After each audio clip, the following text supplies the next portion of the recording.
Ayda xanım çox sağ ol. Həcər bacım Allah sizi var eləsin.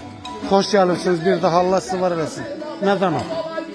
İkidamda çörək gördüm gene ettim. Beyaz şimdi gene neçəsini gördüm gelse yetmiyor.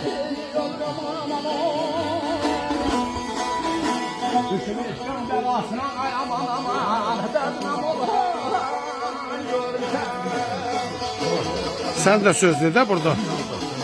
Ne bileyim.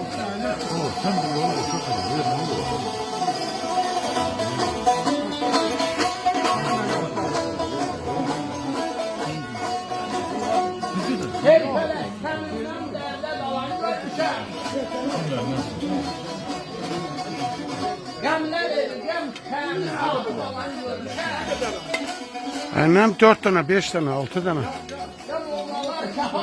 Git sen anda işini.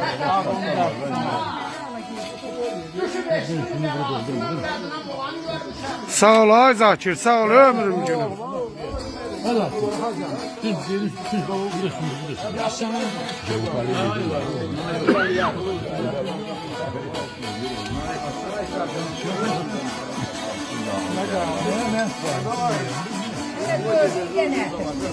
Yaxşı.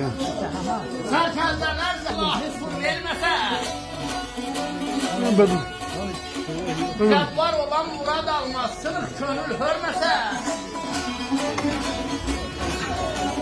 Bülbül gülə aşık olar, gül vəfasın görməsə, ah çəkilsinə də. Bax bu ay Sədət xanım. Bu gözəli Allah rəhmət eləsin atama mənə tapşırır. Bunu həmişə öpürəm. Həmişə alnından öpürəm.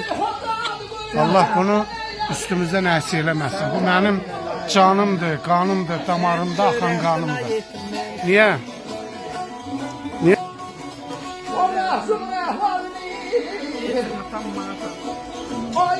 Hə vallah. Leyla hanı feryat edip rengi solan görmüşey.